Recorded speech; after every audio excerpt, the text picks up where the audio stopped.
All right, everyone, it's time to take a look at some polling here. I am actually going to open these links. Generally I don't, by the way, actually do this. I don't use any notes, but I want to make sure that everything is 100% current here. So give me a moment to open these links. They are to RCP. Now, RCP is one of the few sites that I don't archive when I actually link to them, because it's essentially an aggregator for all things political. So generally speaking, it's pretty even-handed. Like, you'll see rabidly pro-Trump stuff, and then you'll see stuff that says, well, Trump is the worst, he needs to be impeached. We need to take a look at two metrics here as we go forward towards the midterms. And again, I'm keeping this open here, but I'll just talk to you for a second. I'll try to move this out of the way so it doesn't impede my view. We got to talk about two specific metrics that have moved slightly in opposite directions, which confuses it and makes it more difficult to predict the midterms, in all honesty. The generic congressional ballot, the Democrats have ticked up a couple points on that. I believe it's falling slowly back down now, but it may stabilize, so we need to keep an eye on the congressional ballot. The best the Republicans have been at is like 3 behind. The worst they were at was like 15 behind or some insane number some months ago. They're nowhere near at that level. And they did slide backwards a little, probably partially related to the immigration debate, which is predictable. Meanwhile, Trump's approval is fully recovered from that in less than 2 weeks overall, and is now moving in a positive direction. So right now we're going to look at a little bit of polling here from both of these. Also, there's other polling, of course, like, who do the Democrats want to run and stuff. You can look at each individual race. Go to RCP. You can look at all the Senate and House races. And looking, by the way, at the Senate, I think 3 seats for the Republicans gained is probably a pretty good estimate, even if the congressional ballot differential is like 5 points, 6 points in the Democrats' favor. I think at this point, probably they still end up winning 3 seats, which means they gain a pretty good control in the Senate. It's going to be impossible for the Democrats to obstruct them there. As far as the House, it's a little more difficult, because looking at those races, it could be like literally 50-50. They could have a tied House of Representatives practically. But first, we got to look at President Trump's job approval. Right now, the RCP average is at 43.5. That remains more or less steady. If you look through these, what you saw months ago was you'd have one poll that showed him at 35, another at 50. They've evened up. The lowest number here is 41 and the highest is 47. Thus, literally right on the mark for the actual median score. If you look, some of these I ignore, which means that my aggregate number is similar only because that scattering is closer in now than before. Like Harvard, the Harvard-Harris poll, it actually has him tied with the Rasmussen poll at the highest at 47. But I'm not sure that I would aggregate that result. I'm not sure how much I would trust their poll. As for CNN and CBS, respectively, showing him at 41 and 42, I probably would leave them off too. Mainly, CNN was over 7 points wrong in the Democrats' favor in the last election.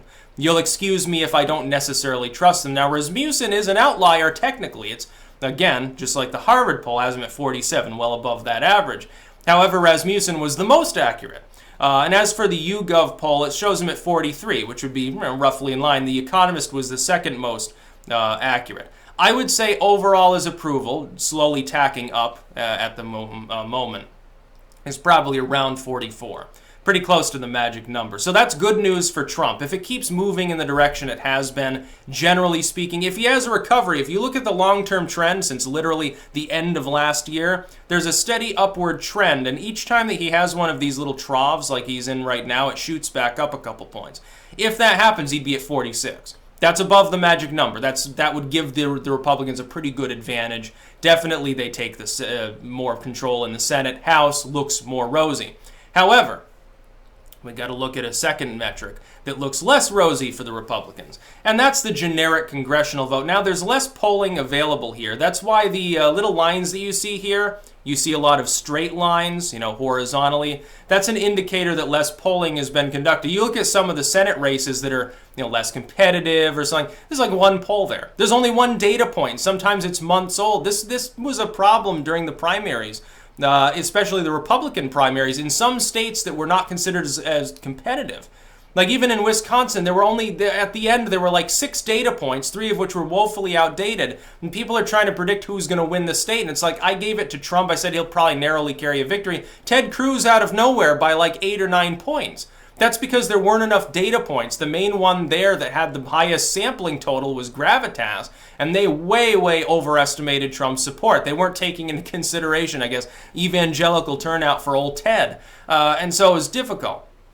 Here, though, in the generic ballot, the newest polls, if you look, respectively, from the last week, the newest polls, Reuters, Harvard, and Economist, showing roughly a 3, 9, and 5-point lead for the Democrats, averaging out all of these. It's about 5.9. That's roughly in line with where it has been. That would show stability.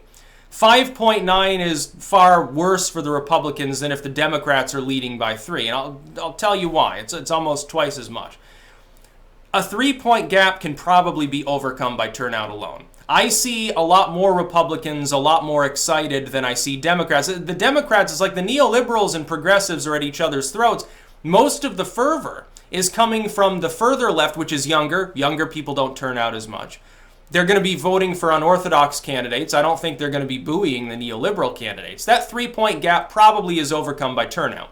Republicans, for some cycles, have done better in midterms. Their turnout's way higher. Republican turnout right now is probably going to be almost as high as in 2016. Democratic turnout will probably be depressed outside of areas where you've got progressive candidates.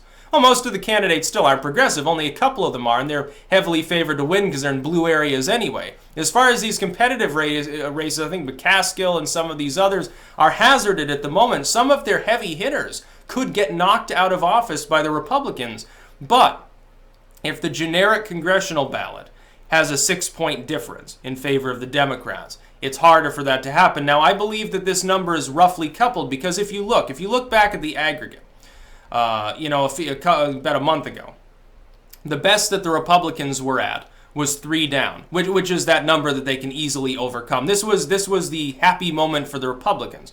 This roughly corresponds at the same period of time with the downturn in Trump's approval short term. That is with the immigration debate specifically, but you've only got a couple of data points thereafter. And one of them, Reuters, is showing only a 3-point lead for Democrats. I have no reason to believe that the Harvard poll here is any more accurate, and that's the one that shows the Democrats 9 points ahead. But the Economist I trust, and they show the Democrats 5 points ahead. That's not that much different from the 5.9 average. So if I'm looking at that, the Republicans definitely, they need to buoy their support. They need to put in their SCOTUS pick. They need to make sure that there's no element. They need to beg Trump to put in someone who's center-right, like an Anthony Kennedy, not overstretch it, try to put a Scalia in, so that they can approve him right away, get him through. It deflates the antagonism of the left, because they're all thinking that he's going to put, someone like an Adolf Hitler on the court.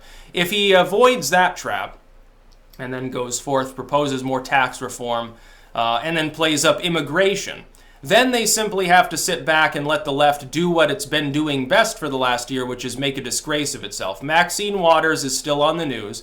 That's terrible for the Democrats. These numbers, by the way, cutting off at the 26th of last month, do not take into consideration some of the shittier things that have been said by the Democrats. It doesn't take into consideration Chuck Schumer's obstruction. That would have been at the very end of these polling periods, so the next polling period will reflect that result. Chuck Schumer's obstruction, Antifa and its antagonism recently, Maxine Waters, certainly a socialist, candidate knocking off a 4-term Democratic incumbent.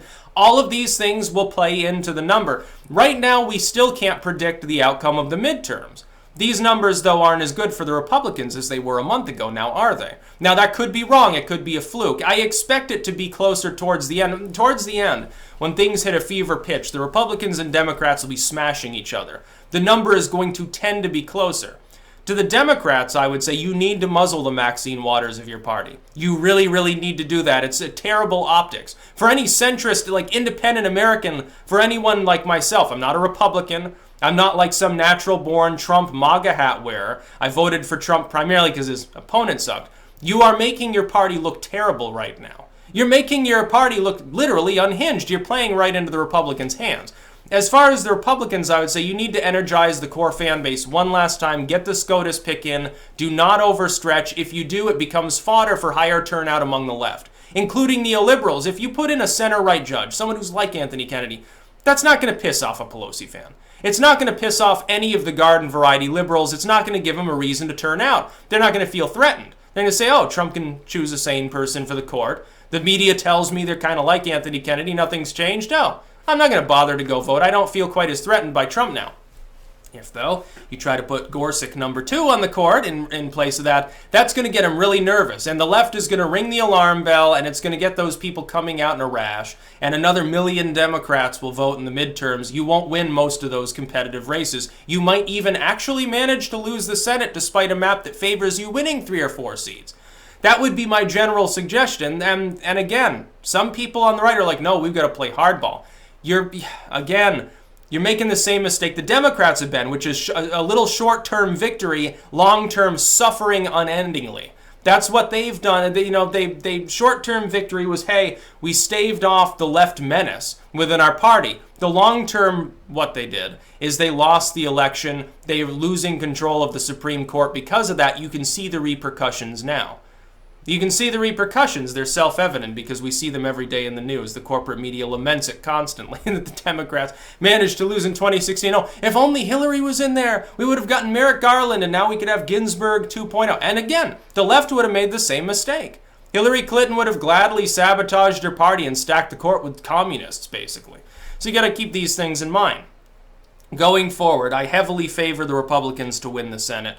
To gain at least a seat. At this point, 2 or 3 would be, probably the right number. But you have to wait until the last round of competitive state polling. Some of these firms will wait until, 2 weeks before the final result because they want to be more accurate. They don't want to put out a poll that's 10 points wrong because they jumped the gun and do it a month early.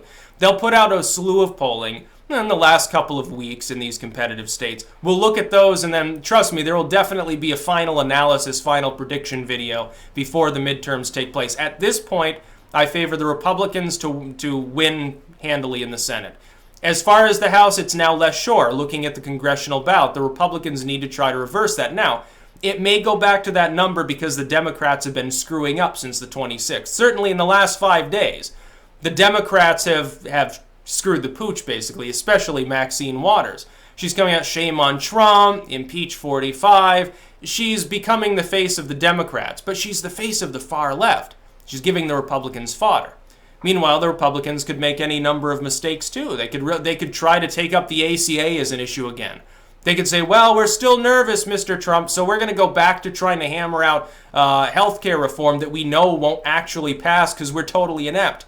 Every Republican, Mitch McConnell care and Paul Ryan care, even Rand Paul didn't manage to get it through. It's not going to work. Just get rid of the mandate and leave it. The Republicans have a nasty habit of being ahead, of being favored, and then at the last moment they shoot themselves in the foot. The Democrats lately have adopted the same tactic to the point at which I question the sanity of the leaders of both parties. I question whether Tom Perez is a sane man. I question whether Nancy Pelosi is a sane woman. I question whether people like Paul Ryan and Mitch McConnell know what they're doing. Mitch McConnell, think of it this way, of the sort of main party figures of the Democrats and Republicans, the most sane of them are Chuck Schumer and Mitch McConnell. Think of that for a moment. DC's gone completely nuts. That's about all. Peace out.